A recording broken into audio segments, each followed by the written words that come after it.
نحمده ونصلي على رسوله الكريم اما بعد فاعوذ بالله من الشيطان الرجيم بسم الله الرحمن الرحيم ولولا إذ دخلت جنتك قلت ما شاء الله لا قوة إلا بالله صدق الله العظيم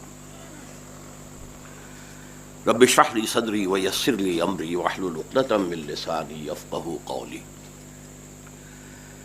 اللهم ربنا ألهمنا رشدنا وأعذنا من شرور أنفسنا اللهم أرنا الحق حقا وارزقنا اتباعه وأرنا الباطل باطلا وارزقنا اجتنابه اللهم وفقنا لما تحب وترضى وتقبل منا فإنك خير المتقبلين آمین یا رب العالمین۔ سب سے پہلے تو میں اپنے اس تأثر کا اظہار کرنا چاہتا ہوں جو بہت سے حضرات کے علم میں آ گیا ہوگا ان الفاظ قرآنی کے حوالے سے جو میں نے تلاوت کیے ہیں۔ سورہ کہف میں جہاں ذکر آیا ہے دو اشخاص کے مکالمے کا، ایک طالب دنیا تھا اور مالدار تھا، دو باغ تھے، کھیتیاں تھیں، چشمے تھے، اولاد بھی تھی کثرت سے۔ ایک طالب عقبہ تھا، طالب مولا تھا، ایک عارف انسان تھا، ان کا مکالمہ ہے۔ تو اس پورے مکالمے کو مجھے یہاں بیان نہیں کرنا۔ ان کے درمیان جو ایک کنورسیشن ہوئی وہ اس وقت جبکہ وہ اس باغ میں داخل ہو رہے تھے اور باغ ہرا بھرا نظر آ رہا تھا، پھلوں سے پھلا ہوا، لدا ہوا۔ تو اس پر جو طرز عمل تھا وہ طالب دنیا کا وہ تو یہ تھا ما ظن ان تبید ھذہ ابدا، یہ باغ جو ہے میں نے اس کے لیے جو پلاننگ کی تھی، اس کے لیے چشمہ لے کر آیا تھا، پانی لایا تھا، اس کی اریگیشن کا اہتمام ہے، اس میں نے درمیان میں کھیت بھی ہیں، لیکن یہ کہ چاروں طرف باڑ لگائی ہے کھجور کے اونچے اونچے درختوں کی تاکہ باد سموم اگر آئے تو براہ راست میری اس کھیتی پر اور جو انگوروں کی بیلیں ہیں ان کے اوپر اثر انداز نہ ہو۔ یہ سارا اہتمام میں نے کر لیا، اب اس پہ کوئی تباہی آ سکتی ہے؟ کہیں سے نہیں آ سکتی۔ میں نہیں سمجھتا کہ اس پر کہیں کوئی تباہی آ سکتی ہے۔ اس پر جو جواب پھر دیا ہے اس طالب عقبہ اور طالب مولا نے، اس کا ایک جملہ یہ تھا کہ لولا اذ دخلت جنتک قلت ما شاء اللہ لا قوت الا باللہ، کیوں نہ ایسا ہوا کہ جب تو داخل ہوا تھا اپنے باغ میں اور تو نے ہریاول دیکھی، تو نے درخت دیکھے کہ پھلوں سے لدے ہوئے ہیں، کھیتیاں ہیں کہ وہ لہلہا رہی ہیں، چشمے ہیں کہ جو بہہ رہے ہیں، تو کیوں تو نے نہیں کہا ماشاء اللہ، یعنی یہ جو کچھ ہے وہ اللہ کے چاہے سے ہے، یہ کوئی ہماری چاہت سے نہیں ہے، ہماری کوشش سے نہیں ہے، ماشاء اللہ۔ یہ اصل میں سورہ کہف میں بعض ایسے کلمات آئے ہیں، وہ خاص طور پر سورہ کہف کے اعتبار سے یہ ایک اہم نقطہ ہے جو ایک مسلمان کی ذہنیت کی عکاسی کرتے ہیں کہ وہ دنیا میں اس کا مختلف مواقع پر کیا رد عمل ہونا چاہیے۔ کوئی خیر ملے، کھانے کو مل گیا، پینے کو مل گیا، کوئی اور الحمدللہ، کوئی خوبصورت شے دیکھی، پھول ہے بہت اعلیٰ ہے، سبحان اللہ۔ اسی طریقے سے کوئی کام کرنا ہے، اس کے لیے سارے اسباب فراہم کر لیے ہیں، لیکن ساتھ ہی کہے انشاءاللہ، اللہ چاہے گا تو جا سکوں گا ورنہ نہیں، سفر تو کر لیا میں نے، تیاری کر لی۔ اسی طرح اگر کوئی منظر ایسا دیکھے، خاص طور پر ایک شخص اپنے گھر میں داخل ہوتا ہے، چھوٹے چھوٹے بچے، ہو سکتا ہے کہ وہ بڑا میری طرح کی عمر کا ہے تو وہ پوتا پوتیاں نواسے نواسیاں کھیل رہے ہو، دنگا کر رہے ہو، ہنس رہے ہو، مذاق کر رہے ہو، وہ گھر جو ہے ہرا بھرا پھلا پھولا، تو کہے ماشاء اللہ، یہ جو کچھ بھی ہے وہ اللہ کی مشیت کے تحت ہے۔ یہ میرا تاثر تھا جب میں کل بھی آیا اور آج بھی جو دیکھ رہا ہوں کہ اس اجتماع کا جو نقشہ ہے اتنی ماشاء اللہ کثیر تعداد میں، اندازہ میرا یہی تھا کہ 1500 کے قریب افراد آئیں گے، لیکن اب مجھے معلوم ہوا شاید 1700 کے قریب افراد ہیں۔ بہرحال تعداد کی اتنی اہمیت نہیں ہے، وہ میں بعد میں عرض کروں گا۔ کمیت کی نہیں، کیفیت کی زیادہ ضرورت ہے۔ لیکن یہ کہ کل سے میرے ذہن میں یہ الفاظ جو ہیں سورہ کہف کے ماشاء اللہ لا قوت الا باللہ، کوئی قوت نہیں ہے مگر اللہ کے ساتھ۔ کوئی انسان کچھ کرنا چاہے، کوئی دنیاوی کاروبار بھی صحیح اگر کرنا چاہتا ہے تو نہیں کر سکتا قوت خداوندی اگر ساتھ نہ دے۔ دینی کام کرنا چاہے نہیں کر سکتا جب تک کہ مشیت اذنی نہ ہو۔ ماشاء اللہ لا قوت الا باللہ۔ اسی مفہوم پر 2 آیات اور بھی ہیں جن کا میں حوالہ دینا چاہتا ہوں، اور یہ بات میں نے بارہا کہی ہے کہ اہم مضامین قرآن میں 2 دفعہ ضرور آتے ہیں۔ چنانچہ ایک جگہ فرمایا گیا سورہ حدید میں کمثل غیث اعجب الکفار نباتہ، جیسے کہ مثال ایک بارش کی کہ جب اس سے نباتات پیدا ہوتی ہے، اگر تو کھیت ہے تو فصل اپجے گی، فصل کے اندر پانی جائے گا تو آئیں گی۔ اگر عام ہے بارانی علاقہ، گھاس ہوگی، اس گھاس کے اوپر ظاہر بات ہے کہ پہاڑ جو ہیں وہ سبز پوش ہو جائیں گے، تو بھیڑیں بکریاں چریں گی، ان کے دودھ پھر ملیں گے، ان کا پھر گوشت بھی کھانے کو ملے گا۔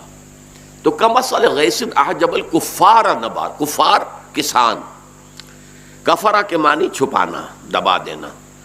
تو چونکہ کسان جو ہے وہ بیج کو زمین میں دباتا ہے، اس لیے یہ لفظ جو ہے کفار استعمال ہوا ہے قرآن میں کاشتکاروں کے لیے بھی۔ دوسرے اس کے جو اصطلاحی معنی ہے وہ دوسری آیت میں آئیں گے۔ یہ 2 آیتوں میں ایک عجیب ایک طرح کا رشتہ ہے۔ کمثل غیث اعجب الکفار نباتہ ثم یہیج، جیسے مثال ایک بارش کی کہ جب اس سے کوئی رویدگی پیدا ہوتی ہے، سبزہ ابھرتا ہے، تو کاشتکار اور کسان کا دل باغ باغ ہو جاتا ہے کہ یہ اب اللہ تعالیٰ کی رحمتوں کی بارش ہوگی۔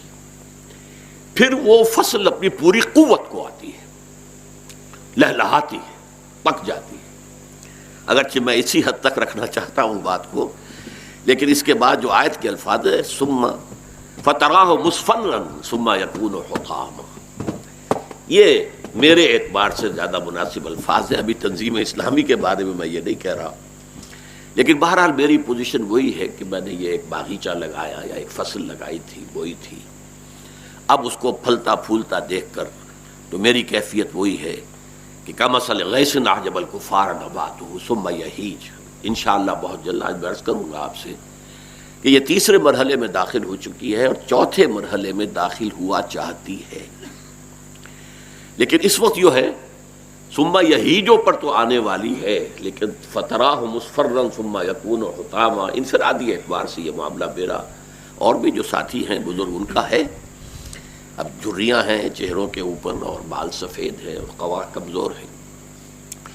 دوسری آیت کون سی ہے؟ کزرع اخرج شطأہ فآزرہ فاستغلظ فاستوى علی سوقہ یعجب الزراع لیغیظ بہم الکفار۔ مثال اہل ایمان کی دی جا رہی ہے سورہ فتح کے آخر میں۔ اس کھیتی کی سی مثال ہے کہ وہ پہلے اپنی سوئی نکالتی ہے، پھر اخرج شطأہ فآزرہ، پھر اس کی کمر کو مضبوط کرتی ہے، گاڑھا، فاستغلظ، پھر اور گاڑھی ہو جاتی ہے، فاستوى علی سوقہ، پھر اپنی نال پر سیدھی کھڑی ہو جاتی ہے۔ یعجب الزراع، اب یہاں زراعت سے زراع آ گیا، زراعت کرنے والا، وہ کاشتکار جس نے ہل چلایا تھا، محنت کی تھی، بیج ڈالے تھے، سینچا تھا، پانی دیا تھا، اب اس کو دل باغ باغ ہو جاتا ہے۔ یعجب الزراع، لیکن مثال کن کے لیے دی جا رہی ہے؟ یہ اہل ایمان کے لیے، صحابہ کے لیے، تو لہذا اس کا برعکس ایک نتیجہ بھی نکل رہا تھا اس سے، لیغیظ بہم الکفار، تاکہ دل جلیں اس سے کافروں کے۔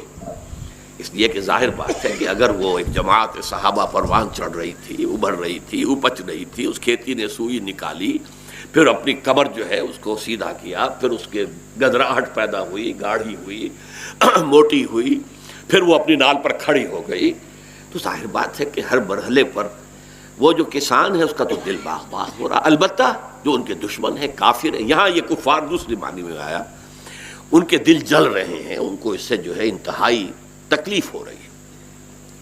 بہرحال یہ میں نے صرف اپنا تأثر بیان کرنے کے لیے کہ ایک کھیتی لگائی تھی، سن 74 میں اعلان کیا تھا، بہت ڈرتے ڈرتے 75 میں آغاز کیا تھا. کچھ عرصے میں نے ایسا بھی محسوس کیا کہ میرے اندر صلاحیت نہیں ہے، مجھے یہ بستر بند کر دینا چاہیے، طے کر دینا چاہیے. کچھ اپنی کم ہمتیاں ہوتی تھی، کچھ ساتھیوں کی کم ہمتیاں دیکھ کر، لیکن یہ کہ پھر بہرحال اللہ تعالیٰ یہ بات تو سامنے آئی کہ یہ تو فرض ہے، کرنا تو ہے، اس کو جاری رکھا.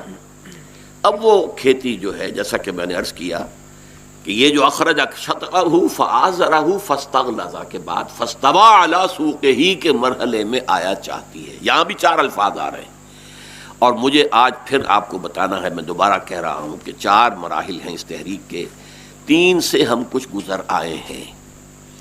اگرچہ جیسا کہ منہج انقلاب نبوی میں نے کہا ہے کہ پہلے 4 مراحل ساتھ ساتھ چلتے ہیں. ویسے گنتی میں ہم نے کہا دعوت، تربیت، تنظیم اور پھر پیسو ریزسٹنس، لیکن یہ ساتھ کے ساتھ. جیسے ہی دعوت کا آغاز ہوا کہہ دیا گیا پاگل ہو گیا، دماغ خراب ہو گیا، تو صبر تو کرنا پڑا. وَاصْبِرْ عَلَىٰ مَا يَقُولُونَ وَاهْجُرْهُمْ هَجْرًا جَمِيلًا. صبر کا حکم تو ملا. اگرچہ اللہ نے یہ بھی کہا کہ ہمیں معلوم ہے کہ آپ کا دل جو ہے بھیجتا ہے، آپ کو صدمہ ہوتا ہے کہ یہ لوگ مجھے کوئی شاعر کہہ رہا ہے، کوئی ساحر کہہ رہا ہے، کوئی مسحور کہہ رہا ہے، کوئی کاذب کہہ رہا ہے، ساحر کذاب. تو سر یقیناً طب بشری کے بنا پر رنج اور افسوس ہوتا تھا. تو بہرحال یہ جو ادوار ہیں 4، یہ 4 ساتھ چلتے ہیں. اس لیے یہ نہ سمجھیے کہ ایک مرحلہ مکمل ہونے کے بعد ہم نے دوسرا شروع کیا، نہیں، ترتیب زمانی ہے، ایک کے بعد دوسرا آیا، لیکن پہلا جاری رہا، 2 کے بعد تیسرا آیا، اور پہلے دونوں جاری ہیں، جاری رہیں گے. اور اس کے بعد جس کی کہ میں خبر دے رہا ہوں کہ چوتھا ہے کہ جو آنے والا ہے، تو وہ اس کے لیے ہمیں ذہناً تیاری کرنی ہے. اس کے ضمن میں کچھ گزارشات بھی عرض کروں گا. دیکھیے میری تقریر کا عنوان جو آپ نے پڑھا ہے وہ ہے پیغام میرا کچھ اور کوئی نصاحے. تو میں حیران ہوں، میں نے احتجاج بھی کیا تھا، میں ایک پیغام 35 برس سے 40 برس سے دے رہا ہوں، تو میرا کوئی نیا پیغام کیا ہے؟ کوئی نیا پیغام نہیں. اور یہ کہ نصاحے، تو یہ میں کوئی روحانی اعتبار سے کوئی اتنی اونچی شخصیت نہیں ہوں کہ نصیحت کروں اور نصاحے جو ہیں اس کا کوئی باب کھول کر بیٹھ جاؤں. البتہ یہ کہ میں یہ کہہ سکتا ہوں کہ ہاں تذکیر، کچھ یاد دہانی. اور میں نے جو بھی کل کا ایک سیشن اٹینڈ کیا تھا تو بتایا گیا تھا یہ سب تذکیر ہی کے لیے ہے. اور ساتھیوں کی جو تقریریں ہوئی ہیں وہ بھی تذکیر ہے، تنظیم اور تحریک کے مختلف پہلوؤں اور جماعتی زندگی کے مختلف تقاضوں کی تذکیر. تو میں بھی بعض پہلوؤں کی تذکیر اور بعض مشورے، میں نصیحت کہنے کی جرت نہیں کر رہا ہوں، مشورے ہیں. اب یہ کہ کوئی شخص میرے مشورے کو حکم کے درجے میں سمجھے، کوئی شخص اٹھا کر پھینک دے، اختیار اس کا ہے. میرے سامنے اصل میں اس وقت یہ ہے کہ ہمیں یہ شعور ہونا چاہیے. اب میں یہاں ایک لفظ استعمال کروں گا، میری تحریک، اگرچہ اس کے بعد ہماری کا لفظ آنا چاہیے. شروع کرنے والا میں اکیلا تھا، میں اکیلا ہی چلا تھا جانب منزل، مگر راہ رو ملتے گئے اور قافلہ بنتا گیا. تو میری تحریک جو بعد میں ہماری تحریک بن گئی، اس کا پہلا مرحلہ تھا، اس کا عنوان تھا دعوت رجوع الی القرآن، جس پر ایک خاصی ضخیم کتاب بھی ہے، دعوت رجوع الی القرآن کا منظر اور پس منظر. یہ کام پہلے 7 برس میں نے تنہا کیا. ویسے تو میں کر رہا تھا، میں تو میڈیکل کالج کے زمانے سے درس قرآن دے رہا تھا، لیکن جب میں شفٹ ہوا ہوں منٹگومری ساہیوال جو اب کہلاتا ہے، وہاں سے واپس آیا ہوں لاہور، تو یہ عزم لے کر آیا تھا کہ اب یہ تحریک مجھے اپنے بل پر کھڑی کرنی ہے. بہت دیر انتظار کر لیا، مولانا اصلاحی صاحب کا، عبدالغفار حسن صاحب کا، فلاں کا فلاں کا. اب ظاہر بات ہے ان کی اپنی قبریں ہیں، ان کا اپنا اللہ کے ہاں محاسبہ ہے، ہوگا ان کے پاس کوئی توشہ جا کر پیش کر سکیں عذر کے طور پر کہ اللہ ہے ہم نے یہ کیا تھا. لیکن میرے پاس تو کوئی اور شے نہیں ہے، نہ مفسر ہوں نہ میں محدث ہوں، تو مجھے تو وہی کام کرنا ہے جو میں کر سکتا ہوں. اور مجھے اپنی قبر میں جانا ہے، انہیں اپنی قبر میں جانا ہے۔ تو 7 سال میں نے تنہا یہ کام کیا، دعوت رجوع القرآن۔ اس کے بعد انجمن بن گئی، ساتھی مل گئے، گئے دن کے تنہا تھا میں انجمن میں، یہاں اب میرے رازداں اور بھی ہیں، ساتھی مل گئے۔ یوں سمجھیے کہ 7 سال میں کچھ ساتھی ملے، 20 مؤسسین ہوئے، انجمن قائم ہوئی، پھر انجمن سے انجمن جو ہے شاخیں بنی، انجمن کراچی کی، انجمن فلاں جگہ کی، اکیڈمیز بنی، تو کالج بنا، یہاں ایڈیٹوریم بنا، یہ سارے معاملات جو ہیں۔ اور پھر یہ کہ الحمدللہ کہ اس دعوت کے اندر میرے ساتھی شریک ہوتے گئے، اور بہت سے نوجوان میں سمجھتا ہوں کہ اب تو ان کی تعداد 100 سے تجاوز کر چکی ہے، جو اعلیٰ تعلیم یافتہ ہیں جدید معیارات کے مطابق، اور وہ قرآن مجید کا درس اسی طور سے دے رہے ہیں اور دے سکتے ہیں، بلکہ بعض اوقات مجھ سے بہتر دے رہے ہیں۔ یہ دوسری بات ہے کہ میرا نام ایک چمکا ہوا ہے، بہت زیادہ جو ہے شہرت ہو گئی ہے، تو میرے درس کا اعلان ہو تو زیادہ لوگ آ جائیں گے سننے کے لیے، ابھی ساتھیوں کو متعارف ہونے میں وقت لگے گا، ورنہ یہ ہے کہ میں سمجھتا ہوں کہ مجھ سے بہتر درس دینے والے بھی اب تنظیم کے اندر موجود ہیں۔ اس پہلے مرحلے کے لیے ہم نے جو سب سے اہم چیز اختیار کی تھی وہ مطالعہ قرآن حکیم کا ایک منتخب نصاب، اور میں سمجھتا ہوں کہ اب میں یہ بڑے انشراح صدر سے کہہ سکتا ہوں کہ یہ مجھ پر اللہ تعالیٰ کی طرف سے الہام ہوا تھا، یہ اس طرح سے مرتب ہونے والی شے نہیں تھی۔ آج بھی میں اگر یہ کہوں کہ اس سے بہتر کوئی انتخاب ممکن ہے تو میں نہیں کہہ سکتا، اس لیے کہ اس سے 2 مقاصد میرے پیش نظر تھے۔ دین کا جامع تصور نمبر 1، اور فرائض دینی کا جامع تصور، دین ہم سے چاہتا کیا ہے۔ یہ تو چیزیں جو ہیں اس کے ذریعے سے الحمدللہ کہ بہت ہی شرح و بسط کے ساتھ سامنے آئی ہیں، اور اب سینکڑوں حضرات اس کام کو کر رہے ہیں۔ اور پھر یہ کہ وہ گرک چراغ حقیقت کو گل کیا تم نے تو موج دودھ سے 100 آفتاب ابھریں گے۔ اگر پاکستان ٹی وی پر بین ہو گیا تھا تو پھر کچھ اور ٹی وی ہیں چل رہے ہیں، ARY ہیں، PTV کی شاید وہاں تک رسائی بھی نہ ہو جہاں تک کہ ARY وغیرہ کی رسائی ہو رہی ہے پوری دنیا میں۔ ابھی ہمارے ایک ساتھی جو نئی دہلی ہو کر آئے ہیں وہ کہتے ہیں کہ شاید دہلی میں کوئی گھرانہ ایسا نہیں ہے کہ جو میرے نام سے اور اس درس سے واقف نہ ہو اور اس کو سن نہ رہا ہو، کوئی گھرانہ۔ اور یہ آج سے کوئی 10 سال پہلے کی بات ہے کہ بامبے میں کہا گیا تھا کہ 10,000 گھرانے آپ کا ہفتے میں 2 مرتبہ کیبل کے ذریعے سے درس سنتے ہیں، تو کہاں کہاں اس کا چرچا ہو گیا ہے۔ تو یہ ایک اعتبار سے میں نے تو خیر یہ سن 98 میں کہہ دیا تھا کہ اس ضمن میں جو کام مجھے کرنا تھا میں نے کر دیا، اب یہ کام جو ہے میرے ساتھیوں کا ہے، یہ منتقل ہو جائے گا اگلی نسل کو، اور یہ میں سمجھتا ہوں کہ الحمدللہ بالکل ہوا ہے اور صحیح طریقے سے ہے اور ہو رہا ہے اور جاری ہے۔ اور یہ کہ یہ ہماری اپنی مساعی کے علاوہ اللہ تعالیٰ کی طرف سے جو یہ شکل پیدا ہو گئی ہے جس کے لیے ہماری اپنی کوئی کوشش نہیں تھی، وہ تو اللہ کے فضل سے اللہ دلوں میں ڈالنے والا ہے، وہ خود ہی ڈال دیتا ہے۔ میں نے آج تک اس شخص کو دیکھا بھی نہیں، ملاقات بھی نہیں ہوئی جس نے اسپانسر کیا اور لاکھوں روپے دیے۔ وہ کوئی فیصل آباد کے انڈسٹریلسٹ ہیں، وہ کیمیکل کا کاروبار کرتے ہیں، میں نے دیکھا بھی نہیں انہیں، جانتا ہی نہیں ان سے۔ بہرحال یہ کام ہو رہا ہے، لیکن یہ پہلا مرحلہ تھا۔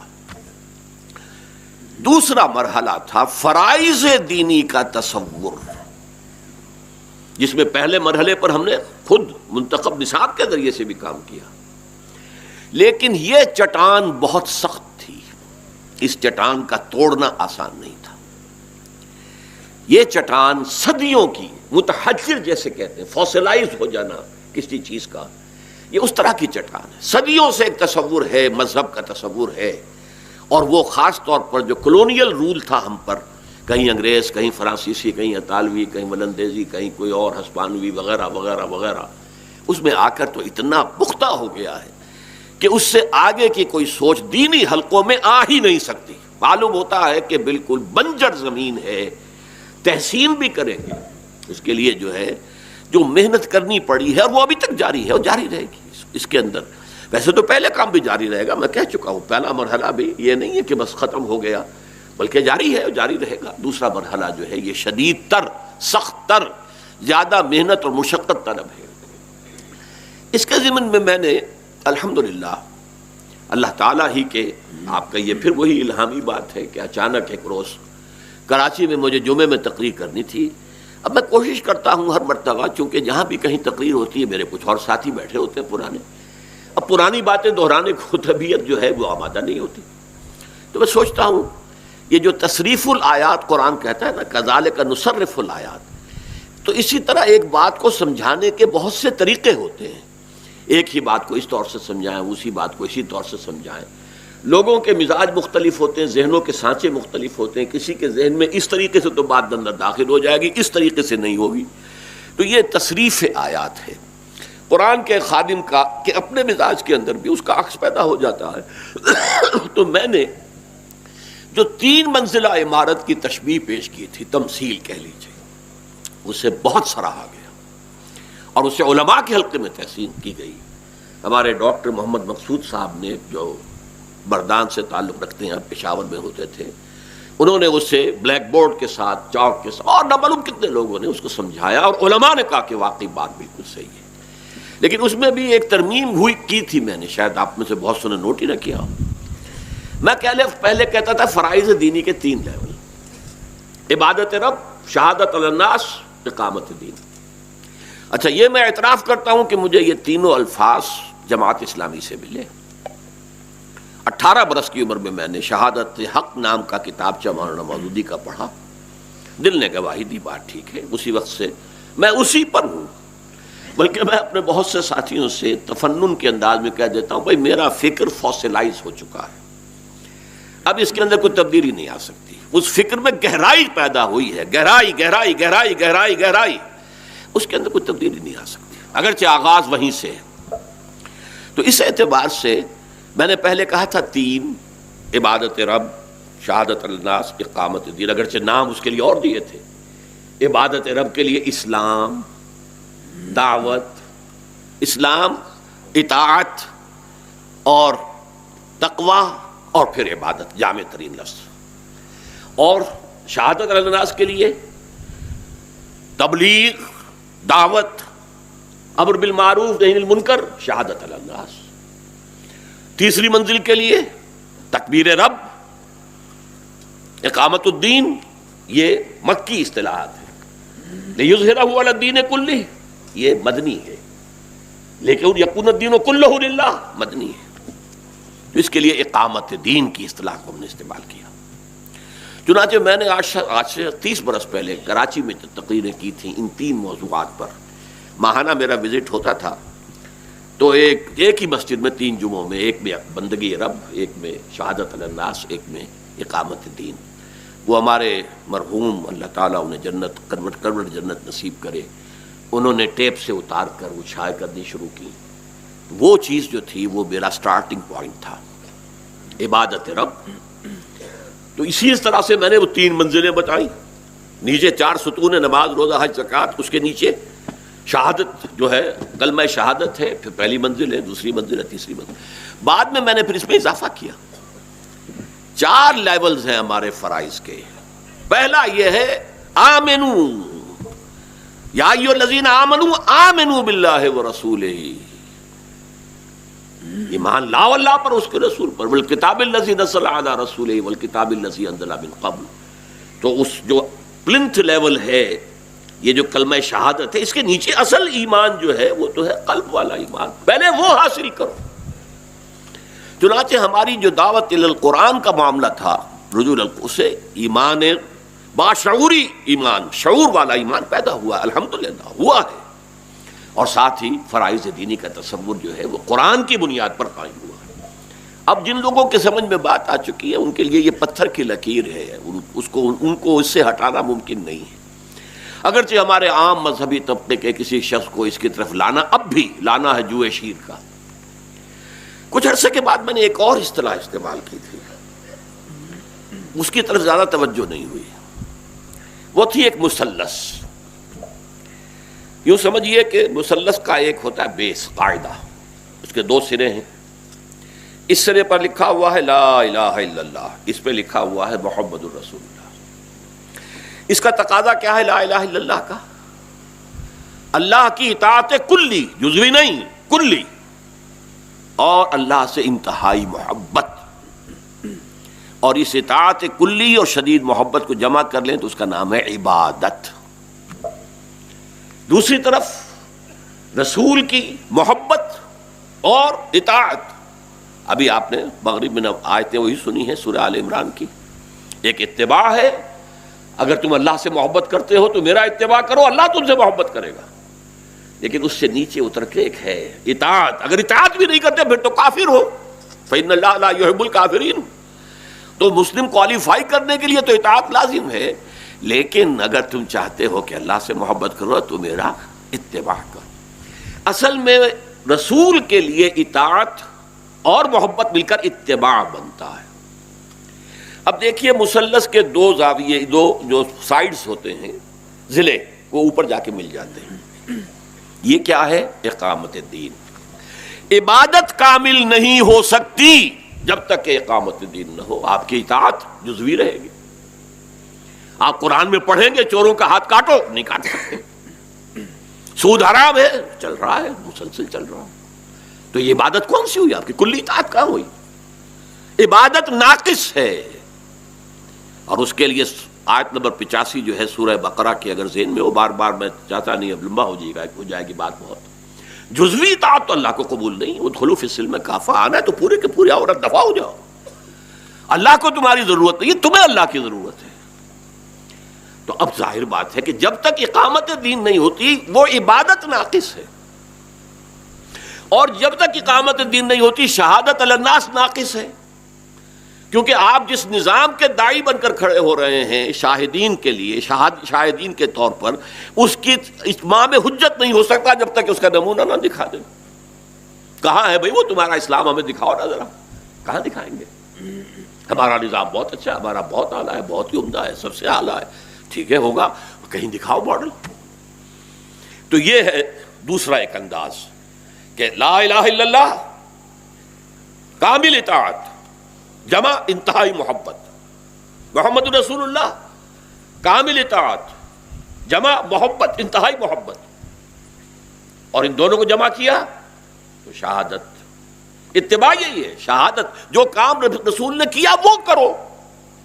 ویسے تو یہ کہ ابھی میں سن رہا تھا، تقریر تھی، ہماری داڑھی کا رکھنا یہ بھی ایک اتباع ہے. یہ حضور کا اصل اتباع کیا ہے؟ میں حال ہی میں 2 اہل حدیث حضرات کی مساجد میں تقریر کر کے آیا ہوں. ایک یہ قلعہ دیدار سنگھ کے اندر مدرسہ ہے بہت بڑا، اور ایک ساہیوال میں. میں نے یہی کہا آپ جو توحید ہے، توحید نظری کو آپ خوب جانتے ہیں. میں یہاں بیان نہیں کرنا چاہتا، آپ کا وقت ضائع کروں گا. توحید عملی آپ جانتے نہیں، وہ میں بیان کر رہا ہوں. اس طرح سنت سنت سنت، لیکن سب سے بڑی سنت آپ کو معلوم نہیں. وہ سنت جس میں اختلاف ہی نہیں. وہ تو 2 ہی کام ہیں، دعوت و تبلیغ اور اقامت دین کی جد و جہد. یہ ہے اتباع. اتباع کرنا ہے تو یہ کرو. اللہ کے محبوب ایسے ہی بن جاؤ گے صرف داڑھیوں سے، صرف مسواکوں سے؟ اللہ کے محبوب تو یہ وہ کام کرو جو محمد نے کیا. اس لیے کہ وَكَذَلِكَ جَعَلْنَاكُمْ أُمَّةً وَسَطًا لِتَكُونُوا شُهَدَاءَ عَلَى النَّاسِ وَيَكُونَ الرَّسُولُ عَلَيْكُمْ شَهِيدًا. ایک ہی اصطلاح استعمال ہو رہے رسول کے لیے اور امت کے لیے. اور جو میں نے کہا تھا 2 مرتبہ آتا ہے، سورہ حج کی آخری آیت بھی ہے، جاہدوا فی اللہ حق جہادہ. اور کس لیے یہ جہاد ہوگا؟ لیکون الرسول شہیدا علیکم وتکونوا شہداء علی الناس.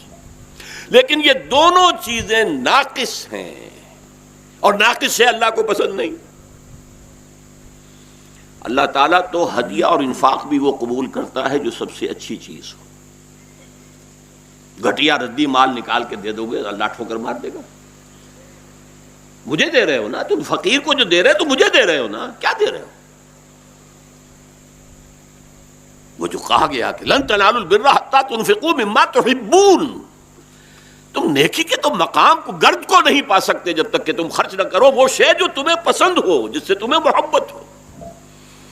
تو یہ اصل میں ایک مثلث کے انداز میں بات ذرا مختصر ہو جاتی ہے، ورنہ وہ 4 منزلیں، 4 منزلوں کی تفصیل وہ بھی ہے، ہمارے ہاں لکھی ہوئی ہیں، چیزیں ہیں. اس کے بعد میں نے آج سے کوئی میرا خیال ہے 10 سال پہلے ایک لفظ کے اندر بات کو سمویا. یہ تقریر پہلے میں نے امریکہ میں کی تھی، پھر یہاں بھی لاہور میں دورہ ترجمہ قرآن کے اختتام پر کی. ایک لفظ، تمام انبیاء کی دعوت ان اعبدوا اللہ ما لکم من الہ غیرہ. حضور کی دعوت یا ایھا الناس اعبدوا ربکم الذی خلقکم والذین من قبلکم لعلکم تتقون. ہماری غایت تخلیق وما خلقت الجن والانس الا لیعبدون. عبادت عبادت عبادت ایک لفظ، لیکن عبادت کے دو اجزاء ہیں. ایک اس کا جسم ظاہری ہے اطاعت، نظر آ جاتی ہے نا اطاعت، اور ایک اس کی روح باطنی ہے، وہ ہے محبت. اس کو میں نے اپنی اس کتابچے میں امام ابن تیمیہ اور حافظ ابن قیم کے حوالوں سے واضح کیا ہے. العبادت تجمع اصلین، غایت الحب و غایت الذل والخضوع، حد درجے کی اللہ سے محبت اور حد درجے میں اللہ کے سامنے بچ جانا. اچھا، اب اگر ایک باطل نظام کے تحت آپ رہ رہے ہیں تو آپ کی عبادت مکمل ہو سکتی ہے؟ ناقص ہے. آپ پر 3 فتوے لگ رہے ہیں.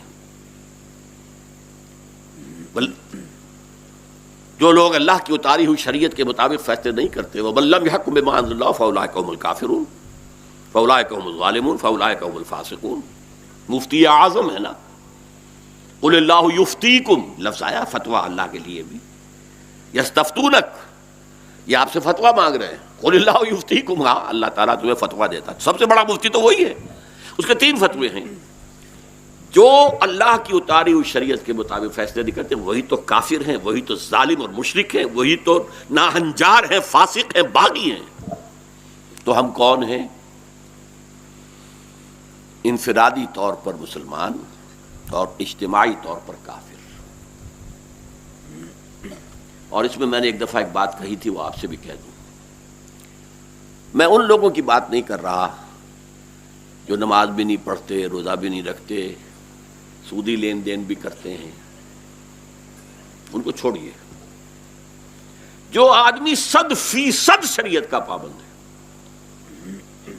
سود میں قطعاً براہ راست ملوث نہیں، سوائے اس سود کے کہ جو میرے اندر بھی جا رہا ہے، آپ کے اندر بھی جا رہا ہے، اس کا دخان یا اس کا جو ہے غبار. نہ سود میں ملوث ہے، نہ کوئی وہ اور حرام کام میں ملوث ہے. 100% فقہی اعتبار سے شرعی زندگی گزار رہا ہے. اس کی بھی عبادت ناقص ہے، اس لیے کہ وہ اس اجتماعی نظام کا ایک حصہ ہے، فرد ہے، جو کفر پر قائم ہے، جو طاغوت ہے. لہذا عام لوگوں کی بات نہیں. جس شخص کی 100% زندگی اسلامی فقہ کے مطابق ہے، سوائے اس کے کہ جو نظام کے تحت وہ نہیں کر سکتا، چور کا ہاتھ نہیں کاٹ سکتا، سود کو ختم نہیں کر سکتا اکیلا. یہ جو کمی ہے، یہ جو نقص ہے، یہ جو کوتاہی ہے، یہ جو سود کا گناہ ہمارے اندر جا رہا ہے، اس کا ایک کفارہ ہے. میں نے یہ لفظ اب استعمال کرنا شروع کیا. سانس تو ہم لیں گے، دھواں تو جائے گا. سود کا دھواں جا رہا ہے، سود کا غبار جا رہا ہے. کیا کروں؟ ہر دانہ گندم میں سود ہے، وہ تو جا رہا ہے. کنویں میں کتا پڑ جاتا ہے تو کچھ کرتے ہو کہ نہیں؟ کتے کو نکالو، پھر اتنے ڈول پانی نکالو، پھر محنت کرتے تو پانی پاک ہوتا. کوئی تم سے اور خطا ہو گئی، یہ کفارہ دیتے ہو کہ نہیں؟ روزہ جو ہے اگر آپ توڑ بیٹھے جذبات میں آ کر، جیسے کہ ایک صحابی کا واقعہ ہو گیا تھا، صبر نہیں کر سکے، اپنی بیوی کے ساتھ ہم بستری کر بیٹھے، ٹوٹ گیا روزہ. لیکن اس کا کفارہ ہے 60 روزے پے بپے. کفارہ ہے نا، اس سے وہ دھو دینا، پھر کفر کے بارے چھپانا، گناہ کو چھپانے والی سے کفارہ. کفارہ کیا ہے؟ اب اس کو ذرا غور سے سنیے. جو میں باتیں آج کہہ رہا ہوں، میں چاہتا ہوں کہ آپ اس کو اچھی طریقے سے، چونکہ میں جو تیسرے مرحلے کی بات کر رہا ہوں، اس تیسرے مرحلے کا اس سے تعلق ہے. سب سے پہلے اس موجود نظام کو ذہناً تسلیم نہ کریں. وَمَن يَكْفُرْ بِالطَّاغُوتِ وَيُؤْمِن بِاللَّهِ، جو طاغوت کا کفر کرے پھر ایمان لائے اللہ پر. اگر طاغوت کا کفر ہی نہیں ہے، نظام ہے، چل رہا ہے، آپ بھی چل رہے ہیں، آپ بھی عیش کر رہے ہیں، آپ بھی کما رہے ہیں، خوب عیش کر رہے ہیں، کھا پی رہے ہیں، جائیدادیں بڑھا رہے ہیں. Never to reconcile with it,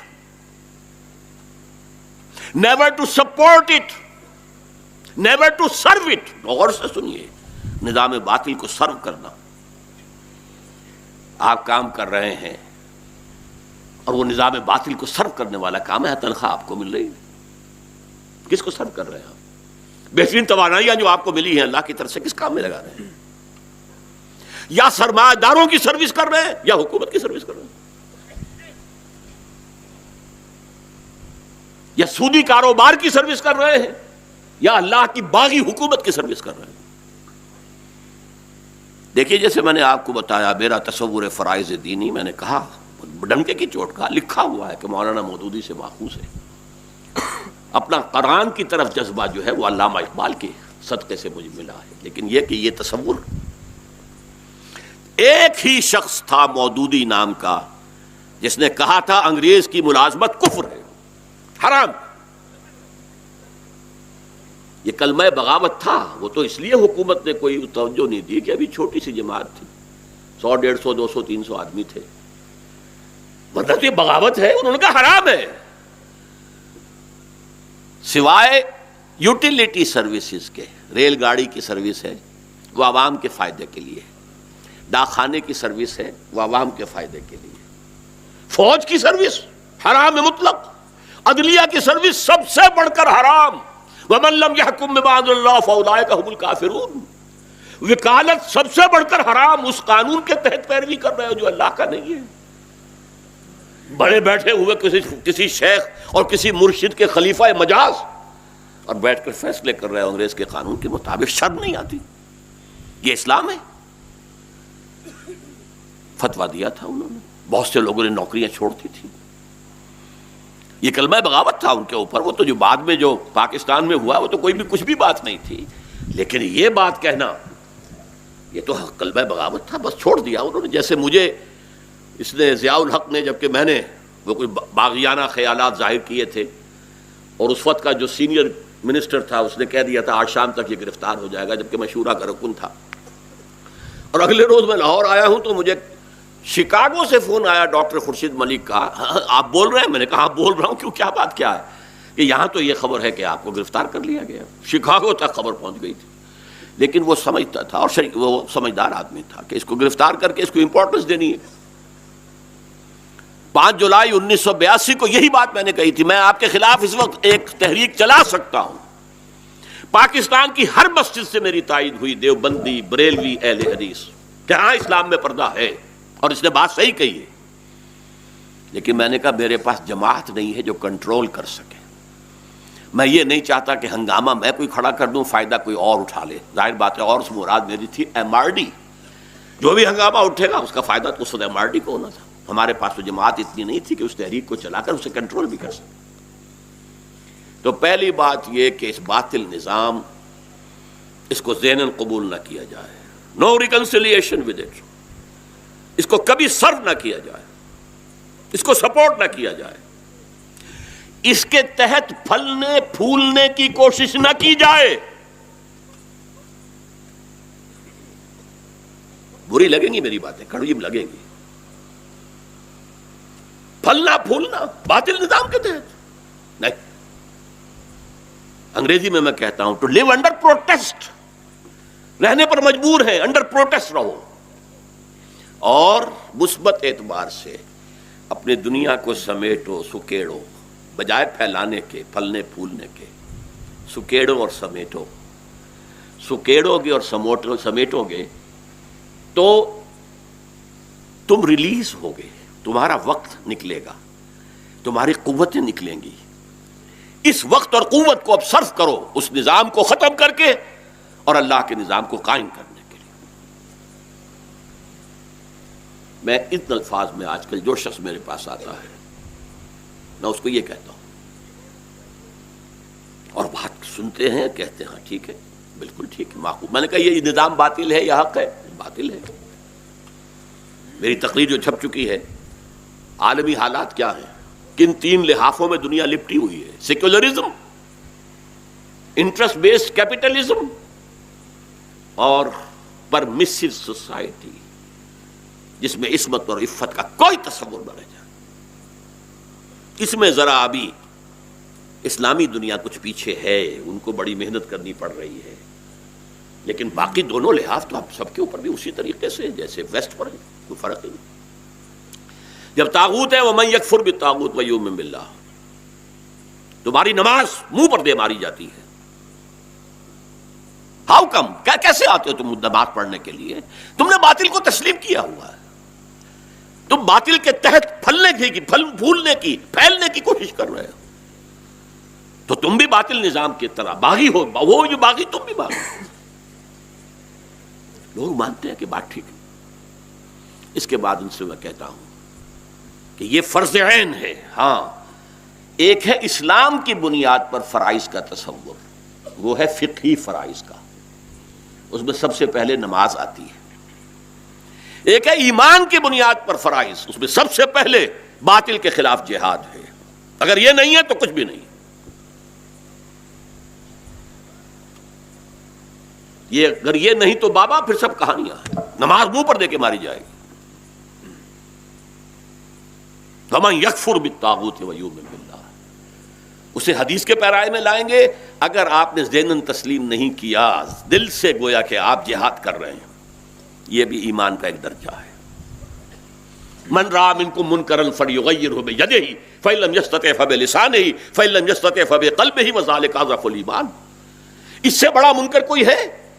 یہ طاغوت کی حکومت اور طاغوت کا نظام، اس سے کوئی بڑا منکر ہے؟ یہ سود جس کا 100واں حصہ ماں کے ساتھ بدکاری کرنے کے برابر ہے، تم اس منکر میں خود ملوث ہو. تم اس کو تسلیم کیے بیٹھے ہو. تم اسی کے تحت پھل رہے ہو، پھول رہے ہو، پھیل رہے ہو، جائیدادیں بڑھا رہے ہو. اسی منکر کی اور اسی نظام باطل کی چاکری کے لیے اپنی اولاد کو تیار کر رہے ہو. سی اے کروا رہے ہیں، کائے کے لیے؟ وہ کیپٹلسٹ کے حسابات وغیرہ لکھنے میں مدد دے گا، پیسہ تنخواہ اچھی ملے گی. تم چاکر بنانا چاہتے ہو؟ تم بڑے بڑے کیپٹلسٹ کے ٹھیکے لے کر اسے کاروبار سے اپنی آمدنی کرنا چاہتے ہو. تم نے اس نظام کو سرو کر رہے ہو. تم اپنی اولاد کو تیار کر رہے ہو کہ اسی نظام کی چاکری میں لگی رہے. بہرحال یہ انداز یہ میں نے اب ریسنٹلی اختیار کیا ہے. ایک لفظ عبادت کے حوالے سے. عبادت سب مانیں گے، ہاں. زندگی آمد برائے بندگی، زندگی بے بندگی شرمندگی. تو عبادت کے معنی کیا، پہلے یہ معین کرو. اور سب سے اہم آیت کون سی ہے؟ وَمَا أُمِرُوا إِلَّا لِيَعْبُدُوا اللَّهَ مُخْلِصِينَ لَهُ الدِّينَ حُنَفَاءَ وَيُقِيمُوا الصَّلَاةَ وَيُؤْتُوا الزَّكَاةَ وَذَلِكَ دِينُ الْقَيِّمَةِ. اور میں کہتا ہوں کہ نماز اس ایمان کے تقاضے میں جہاد پہلے ہے، نماز بعد میں ہے. وَاسْتَعِينُوا بِالصَّبْرِ وَالصَّلَاةِ، نماز سے مدد حاصل کرو. ورنہ نماز کیا بے جان ایک ستون کھڑا ہوا جس کے اوپر کوئی شے نہیں.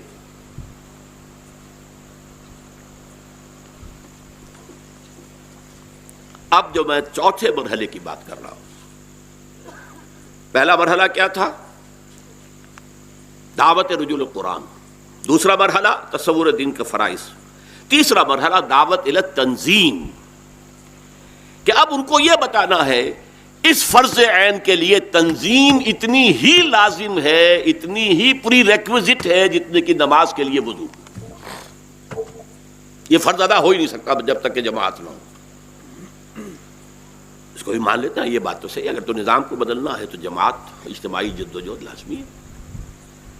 تو میں نے کہا جن کو دو باتیں سمجھ میں آ گئیں، اب یہ ان کا کام ہے کہ وہ جماعت تلاش کریں، یہ میرا کام نہیں ہے. ایک نظم پڑھی تھی 10ویں جماعت کا جو ہمارا عربی کا کورس تھا، مولوی ظفر اقبال رحمۃ اللہ علیہ کا مرتب کیا ہوا. آخری نظم تھی بڑی پیاری، فتش لقلبک عن رفیق. فتش، تفتیش، تلاش کرو اپنے دل کے لیے کوئی ساتھی تلاش کرو، کوئی ہمدرد ہو، ہم خیال ہو، اس سے اپنی بات کہہ کے اپنے دل کا بوجھ ہلکا کر سکو. فتش لقلبک عن رفیق وتجول وحدک فی القفار کمسافر یبغی الدیار لکنہ فقد السبیل. تم اکیلے ایک چل لق و دق میدان کے اندر گھوم رہے اور راستہ بھٹک رہے.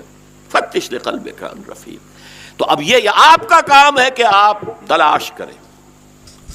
اس کو میں کہہ رہا ہوں کہ ہمارا تیسرا مرحلہ اب ہے دعوت الی تنظیم، ایمفیسس تنظیم پر.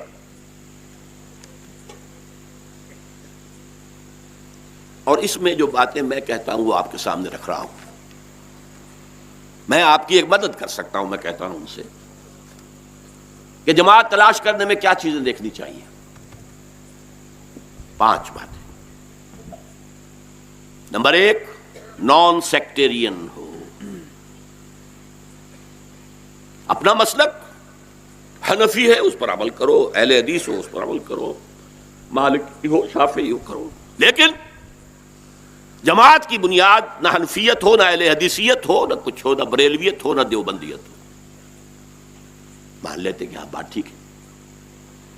نمبر 2، اس کا ڈکلیئرڈ گول ہونا چاہیے نظام بدلنا، ورنہ نیکی کے کام تو اور بھی بہت سے ہیں. کوئی مدرسہ تجوید القرآن کھول دینا، کوئی اور کچھ کام کر دینا، کوئی دعوت و تبلیغ کے اندر لگ جانا، کوئی درس و تدریس میں لگ جانا، کوئی تصنیف و تالیف میں کچھ کام کرنا. کام بہت ہے لیکن ڈکلیئرڈ گول ہونا چاہیے. یہ سارے کام کرنے ہوں گے لیکن ان سب کا ہدف کیا ہوگا؟ اقامت دین، نظام کو بدلنا، باطل نظام کو جڑ سے اکھیڑنا اور حق کے نظام کو قائم کرنا. یہ گویا کہ دوسرا وصف لازم ہے. نمبر 3، اس کا ڈسپلن ہونا چاہیے سم و طاعت والا، لسن اینڈ اوبے. اس لیے کہ نظام بدلیں گے تو بڑے ہیوی آڈز کے ساتھ مقابلہ کرنا پڑے گا. جن طبقات کے مفادات اس غلط نظام کے ساتھ وابستہ وہ کبھی آپ کو اجازت نہیں دیں گے کہ آپ نظام بدلیں. دے وانٹ اسٹیٹس کو، تاکہ ہمارے مفادات پر کوئی آنچ نہ آئے.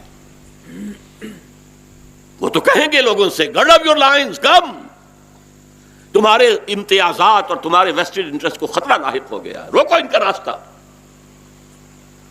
اس وقت تصادم کے مرحلے میں موب کام نہیں دے سکتا، منظم جماعت کام دے سکتی ہے.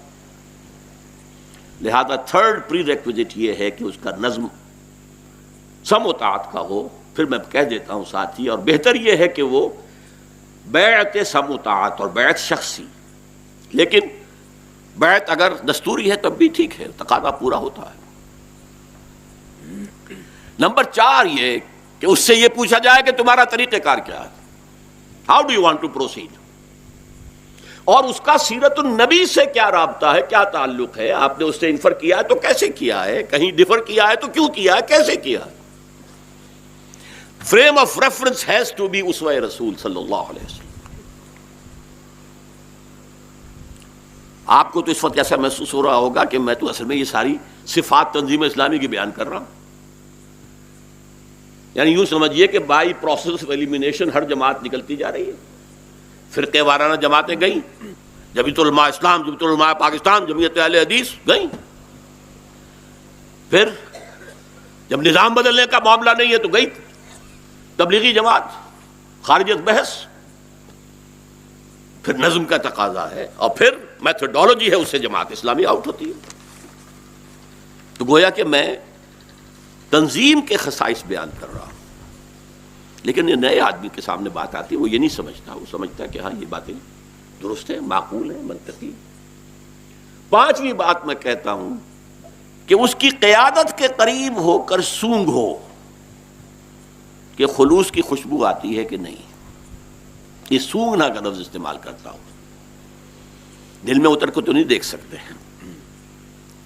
لیکن یہ سونگ لیتا ہے آدمی. یہ دھندا ہے، دنیاوی کاروبار ہے، دین کے نام پر یا واقعی دین کا کام ہے. ہو سکتا ہے کوئی ہماری 4 باتوں میں ہمیں پاس کر دے، 5ویں میں آ کر جو ہے وہ، لیکن اس میں صرف میں یہ کہتا ہوں صراحت، پیچھے چلنے والوں کو نہ دیکھیں، جو قیادت ہے اس کے قریب جا کر دیکھیں. قیادت کسی ایک شخص کا نام نہیں ہے لیکن ہے ایک قیادت. لیکن پیچھے چلنے والوں میں تو حضور کے پیچھے منافق بھی تھے. ہو وہ قیادت کے قریب جا کر سونگ ہو کہ اگر خلوص کی خوشبو آتی ہے. پھر میں کہتا ہوں اگر یہ 5 چیزیں 33% مارکس بھی دے سکے کسی کو تو اس میں شامل ہونا فرض عین ہے. میرا سارا زور اس لفظ فرض پر ہے، فرض عین. یہ ہے دعوت الی التنظیم. یہ تیسرا مرحلہ ہے. چوتھا مرحلہ آئے گا دعوت الی تنظیم الاسلامی، پوائنٹڈلی تنظیم کی طرف دعوت. اور یہ مرحلہ انشاءاللہ اب زیادہ دور نہیں ہے، جلدی آئے گا. 3 مرحلے ابھی چل رہے ہیں، جاری رہیں گے. اب جو بھی پھیل رہا ہے فکر، وہ چاہے ARY کے ذریعے سے ہے اور چاہے وہ کیا QTV ہے، کچھ اور ہے، چینلز ہیں. چینلز کے علاوہ بے شمار جو ہیں جو کیبلز چلاتے ہیں، وہ لوگ میرے چلا رہے ہیں کیبلز، اور لوگ سنتے ہیں اور دیکھتے ہیں. کبھی ناغہ ہو جائے شکایت کرتے ہیں، اور اس کے جو خطوط آتے ہیں آپ تو اندازہ نہیں ہو سکتا کس قدر میرے لیے دعائیں بھی ہیں اور اللہ تعالیٰ سے میرے لیے نیک خواہشات بھی ہیں. اور میں انہی کے بل پر شاید زندہ بھی ہوں اور صحت مند بھی کچھ ہو گیا ہوں. 2 سال میری طبیعت بہت خراب رہی ہے، طرح طرح کے عوارض میں ایک جنرل ڈپریشن کے علاوہ مختلف قسم کے عوارض کے اندر مبتلا ہوتا رہا ہوں، یہ کوئی بات نہیں گرے. تو یہ چوتھا جو مرحلہ ہے یہ ہوگا دعوت الی التنظیم الاسلامی. اور جیسا کہ میں نے عرض کیا ہے کہ یہ زیادہ دور نہیں، جلد ہی شروع ہوگا. میرا دل یہی کہہ رہا ہے، اگرچہ حالات دنیا کے دیکھ کر اور پاکستان کے دیکھ کر بڑی شدید مایوسی طاری ہوتی ہے، بڑی شدید مایوسی طاری، لیکن دل کی بات اور ہے. احادیث نبویہ ان کے حوالے سے، اور صرف احادیث نبویہ نہیں، تورات کی پیشن گوئیاں. آپ کے تو علم میں ہوگا کہ میں نے علامہ اقبال کے ایک شعر کی تصحیح کی ہے. انہوں نے کہا خیرہ نہ کر سکا مجھے جلوہ دانش فرنگ، سرما ہے میری آنکھ کا خاک مدینہ و نجف. مدینے میں حضور مدفون ہیں، نجف میں حضرت علی، تو دونوں کو یکجا کر دیا، یعنی دو کر دیا. میں کہتا ہوں یہ تو حماقت ہے، یہ تو ایک ہی ہے. اگر وہ حدیث بھی آپ لیں انا مدینۃ العلم وعلی بابھا، تو ایک ہی بات ہوئی نا. میں نے اس کو بدلا ہے، سرما ہے میری آنکھ کا خاک حجاز و حول قدس. حجاز میں مکہ بھی آ گیا، مدینہ بھی آ گیا، طائف بھی آ گیا، تبوک بھی آ گیا، یہاں کی خاک. اور حول قدس الذی بارکنا حولہ لنریہ من آیاتنا، یہ حول قدس جس کے قرآن کی سند ہے. سبحان الذی اسری بعبدہ لیلا من المسجد الحرام الی المسجد الاقصی الذی بارکنا حولہ لنریہ من آیاتنا. انجیل وہیں دی گئی، تورات وہیں دی گئی، زبور وہاں دی گئی، سینکڑوں صحیفے وہاں دیے گئے، سینکڑوں انبیاء وہاں دفن ہیں، حضرت ابراہیم وہاں دفن ہیں. یہ وہ ہے بات. تو سرما ہے میری آنکھ کا خاک حجاز و حول قدس. ان دونوں سرموں سے میں نے جو کچھ دیکھا ہے اسی پر میں نے اپنی باتیں لکھی ہیں. آج سے 12-13 سال پہلے سابقہ اور موجودہ مسلمان امتوں کا ماضی حال اور مستقبل لکھ چکا ہوں. اس سے بھی تقریباً 12 سال پہلے میں وہ جو آبشار ہے نیاگرا آبشار، وہاں پر میں نے تقریر کی تھی امریکہ میں. تو یہ سمجھا جا رہا تھا کہ بس اب اسلام غالب ہوا کہ ہوا، ایرانی ریولوشن کا جو اثر تھا. میں نے کہا تھا نہیں، ابھی تو مسلمانوں پر بہت سختیاں آئیں گی، بہت سختیاں آئیں گی، بہت سختیاں. یہ یوفوریا بہت ہی ٹیمپریری ہے. ہاں اس کے بعد پھر ٹیبلز ول بی ٹرن، بات دوسری ہے. بہرحال وہ چیزیں آپ حضرات کے سامنے ہیں. اب میں نے جو بات تذکیراً کہنی تھی وہ تو پوری ہو گئی. اب میں جو باتیں کہہ رہا ہوں انہیں آپ نصائح کہہ لیں، تنقید کہہ لیں، مشورے کہہ لیں، احتساب کہہ لیں، جو چاہیں کہہ لیں. سب سے پہلے تو یہ کہ ہر شخص اپنے گریبان میں جھانکے، کیا اس کی دنیا سکڑ رہی ہے؟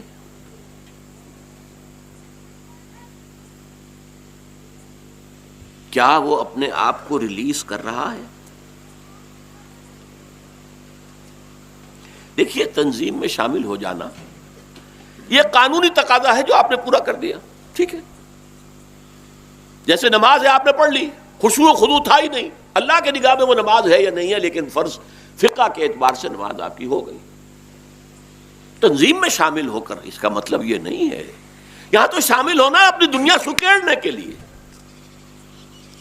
اپنے آپ کو لبریٹ کرو، دنیا سے نکالو، اپنی زندگی کو محدود کرو، تبھی اپنے آپ کو، ورنہ ہم پھنسے ہوئے ہیں، دبے ہوئے ہیں، اپنے معمولات میں دبے ہوئے ہیں، پھنسے ہوئے ہیں. تجارت ہے اس میں پھنسے ہوئے، اپنے پروفیشن ہے اس میں پھنسے ہوئے. یہ تو ہم نے زمیمہ لگا رکھا ہے تنظیم کا اور تحریک کا، زمیمہ. ہفتے میں 2 اجتماع، بھائی وہ قانونی تقاضے ہیں. ہفتے میں یہ اجتماع ہو گیا، اٹینڈ کر لیا، نہیں کیا، وہ بھی کم لوگ کر رہے ہیں، زیادہ تو نہیں کر رہے. انفاق بھی سب نہیں کر رہے. حالانکہ انفاق میں ایک کھجور جو تھی، حضور نے فرمایا تھا کہ یہ کھجوریں جو صحابی لے کر آئے تھے، ساری رات ایک یہودی کے باغ میں پانی انہوں نے دیا، اور صبح کو کچھ کھجوریں ملی تو آدھی گھر والوں کو دے دی اور آدھی لا کے پیش کر دی. حضور نے فرمایا سارا ڈھیر جو یہاں پڑا ہوا اس کے اوپر ان کھجوروں کو پھیلا دو، یہ ان سب سے واری ہیں. تو کیا آپ کے خیال میں انفاق کرنا چاہیے انہی کو جو زیادہ دولت مند ہے؟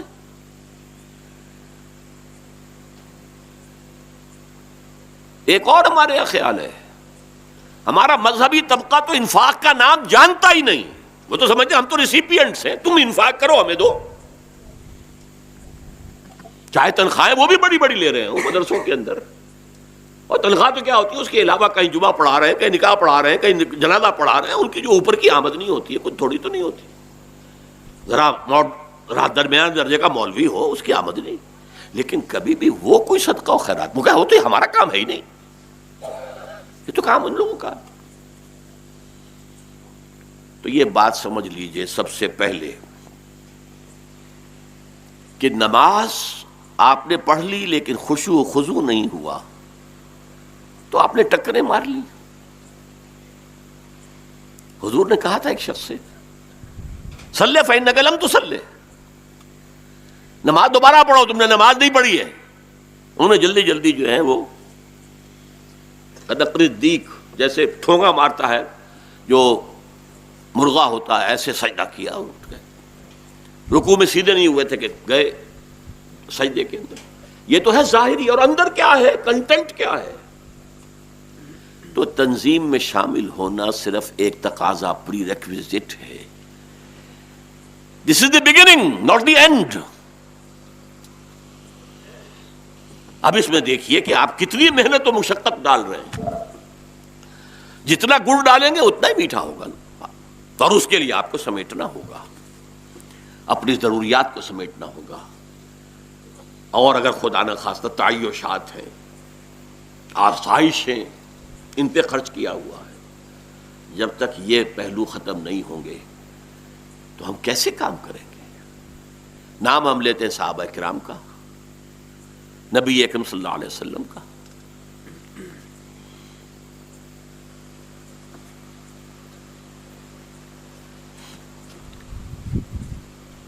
دوسری بات یہ کہ ہر شخص اپنی جگہ پر داعی بنے، اور یہ تو بڑی پرانی بات ہے، آج میں ذرا اس سے اگلی بات بھی کروں گا. ہر شخص اپنی جگہ پر داعی بنے. میں بہت حیران ہوتا ہوں، ایک شخص کو اللہ نے 6 بھائی دیے، کوئی بھائی تنظیم میں نہیں آیا. 4-5 بیٹیاں دی، کوئی بیٹی جو ہے وہ کام دین کا نہیں کر رہی، یا تنظیم میں نہیں کر رہے، اپنے طور پر کوئی اور کر رہی ہے تو کر رہی ہے. کیوں ہے؟ کیا ان کی شخصیت میں کوئی خلا ہے جو گھر والوں کو معلوم ہے کہ یہ تو بہروپیہ ہے؟ Why should we follow him؟ یا کیا وجہ، آخر وجہ کیا ہے؟ 4 میں سے ایک نہ آئے کوئی بات نہیں. ایک نبی کا بھی ایک بیٹا جو ہے اس کی نگاہوں کے سامنے غرق ہوا، کہ 4 میں سے ایک بھی نہ آئے. Something is wrong somewhere, there is some pathology، کوئی نہ کوئی گڑبڑ تو ہے. تو داعی اور داعی میں اصل میں درس دینا اور ہے، مدرس اور ہے، مقرر اور ہے، داعی اور ہے. زمین و آسمان کا فرق ہے. مدرس علم بکھیر رہا ہے، موتی بکھیر رہا ہے. یوں سمجھ لیجئے جیسے بارانی زمین کے اندر بیج پھینک دیے جائیں. ہوگا اگر کوئی قطرے پڑ گئے بارش کے تو ابھر آئے گا، اور نہیں صحیح. داعی تو پرسن ٹو پرسن ہوتا ہے، پی پی ہوتا ہے، پرسن ٹو پرسن. دعوت تو وہ ہوتی ہے، اور وہیں ہوتی ہے جہاں آپ کی شخصیت کا اصل امتحان ہوتا ہے. اور الاقرب فالاقرب، جو قریب تر ہے، یہی آپ کی تنظیم اسلامی کی جو قرارداد تاسیس ہے اس میں بیان ہے. الاقرب فالاقرب، یہ نہیں کہ اپنے گھر والوں کو چھوڑا ہوا ہے، اپنے بیٹوں کو چھوڑا ہوا ہے، جو چاہے کریں، کاروبار کریں، کمائی کریں، جو بھی کریں، کم کریں زیادہ کریں. بہرحال یہ اس سے بحث نہیں ہے وہ تنظیم میں ہے یا نہیں ہے. تو کیا ان کا خیر آپ کو پسند نہیں ہے؟ اور کیا آپ اس تنظیم کے کام کو خیر کا سبب نہیں سمجھتے؟ تو پھر جھک مارنے کو آئے ہوئے ہیں آپ. کائے کے لیے آئے؟ اگر یہ خیر ہے تو آپ کیوں نہیں چاہتے کہ آپ کے بچے جو ہیں اسی خیر میں ہوں؟ یہ تو میرے بہت پرانے درسوں میں ہوگا. کسی شخص کی اندرونی شخصیت کا جائزہ لینا ہو تو یہ دیکھو وہ اپنی اولاد کو کیا بنا رہا ہے. ایم بی اے، کتنی کتنی فیسیں دی جا رہی ہیں ایم بی اے بنانے کے لیے. ایم سی ایس، پہلے ڈاکٹری ہوتی تھی، انجینئرنگ ہوتی تھی، اب یہ سب پیچھے چلے گئے. اب یہ کیونکہ ملٹی نیشنلز کی حکومت تو نہیں ہے، ملٹی نیشنلز کو یہ چاہیے،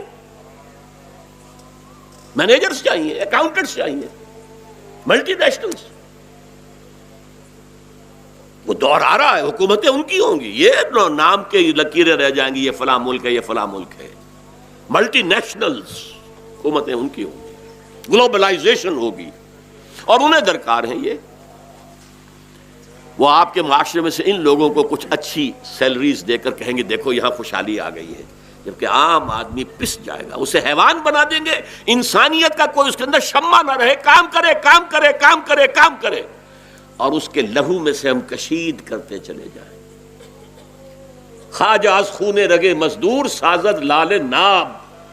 یہ سرمایہ دار جو ہے مزدور کے شریان میں دوڑنے والے سرخ خون سے وہ شراب اپنی کشید کرتا ہے، جو رات کو بیٹھ کر پیتا ہے. اذان کے لیے رکنا ہے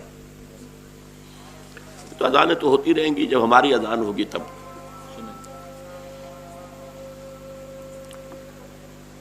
تو پہلی بات تو ہے ہر شخص اپنا جائزہ لے.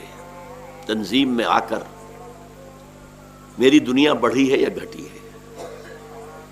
سکڑی ہے تو مبارکباد، تہنیت. اور خدا نخواستہ بڑھی ہے تو پھر یہ سارا ڈھونگ ہے، تنظیم ونظیم یہ وہ اس میں شمولیت، ڈھونگ ہے، ڈھونگ، فراڈ ہے. دوسری بات، اب یہ میرا مشورہ ایسا ہے کہ شاید ہمارے امیر محترم بھی اور دوسرے ساتھی بھی کچھ شکایت مجھ سے کریں کہ یہ باتیں یہاں کرنے کی نہیں تھیں. دوسری بات یہ ہے جو میں تفصیل سے بیان کر چکا ہوں، دجالی تہذیب اپنا آخری وار لے کر آ رہی ہے، اور مسلمان ممالک اس کا اصل ہدف ہے. عورتوں کو گھر سے نکالو نکالو نکالو، مرد عورت کا فرق ختم کر دو. ہومو سیکشولیٹی، لیسبینز، گیز، شادیاں، ہومو سیکشول میرجز، خاندانی نظام توڑ دو، چادر چار دیواری دفع کرو. یہ آخری ہے، کیونکہ اوپر کے 2 لحاظ تو میں نے آپ سے کہا تھا نا مکمل ہیں اس کے.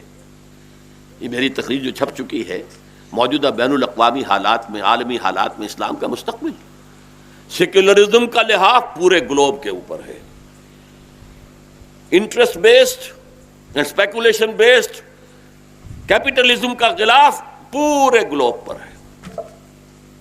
ہاں بے شرمی، بے حیائی، عصمت و عفت کا جنازہ یہ مغرب میں نکلا ہے، ابھی مشرق میں ذرا کچھ اقدار باقی ہیں.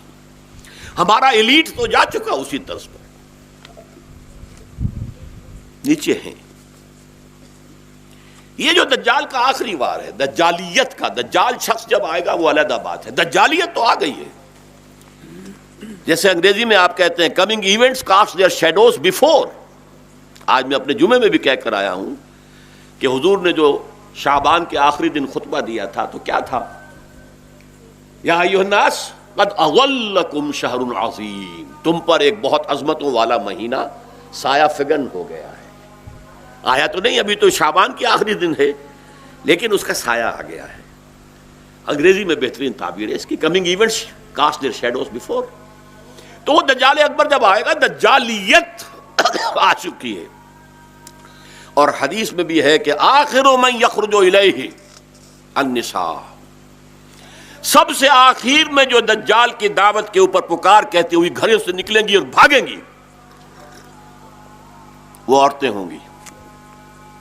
اور ایک بندہ مومن کا حال یہ ہوگا کہ اپنی ماں، بیٹی، بہن باندھ باندھ کر رسیوں سے جکڑ کر گھر میں رکھے گا کہ یہ باہر نہ نکلے. یہ باتیں تو میں کہہ چکا ہوں، آپ نے سنی ہے، پڑھی ہے، کہ اس وقت کیوں کہہ رہا ہوں. اس وار کا مقابلہ مرد نہیں کر سکتے، عورتیں ہی کر سکتی ہیں. ہمارے ہاں بعض ہمارے اکابر تک کا یہ خیال ہے کہ عورتوں میں کام وام کرنا یہ وہ، اور عورتوں کا تنظیم سنظیم میں شامل ہونا یہ بیکار ہے، اس میں دین میں کوئی نہیں مقام نہیں ہے. اس کی وجہ سے ہم بہت پیچھے رہ گئے، جبکہ مانتے گاڑی کے دو پہیے ہیں. قرآن کہتا بعضکم من بعض، مرد ہو یا عورت. فالذین ہاجروا واخرجوا من دیارہم واوذوا فی سبیلی وقاتلوا وقتلوا، چاہے مرد ہو چاہے عورت ہو. اور کہاں عورت پیچھے رہی تھی؟ پہلے شہید ایک عورت بھی تھی اور ایک مرد بھی تھا، سمیہ بھی تھی اور عمار بھی تھے، یاسر بھی تھے. مہاجرین میں حضرت عثمان بھی تھے اور حضرت رقیہ بھی تھی، حضرت ام حبیبہ بھی تھی، ان کے شوہر بھی تھے. کہاں پیچھے تھی عورتیں؟ اور کل ہی شاید ایک عزیز ماقف سعید نے وہ آیت پڑھی تھی، والمومنون والمومنات بعضهم اولیاء بعض. یہ سب ایک دوسرے کے ساتھی ہیں، پشت پناہ ہیں، مددگار ہیں. ہمارا تنظیم کا خواتین کا حلقہ بہت پیچھے جا رہا ہے، بہت پیچھے جا رہا ہے، بہت پیچھے جا رہا ہے. ہم نے کوشش کی تھی کہ اسے، اب وہ ایک مرکز خواتین کا جو ہے وہی سارے ملک کے اندر حلقوں کو اس کو ختم کر کے کہ مقامی حلقوں کے تحت، مقامی تنظیموں کے تحت. لیکن یہ کہ ہمارے رفقا کا مزاج جو ہے وہ پردے کے جو تصورات جو ان کے پاس ہیں، اس کی وجہ سے بالکل اس کے اندر آ کر پیچھے رہ گئے ہیں. حالانکہ یہ محاذ حقیقت میں اگر سر ہوگا تو عورتوں کے ذریعے ہوگا.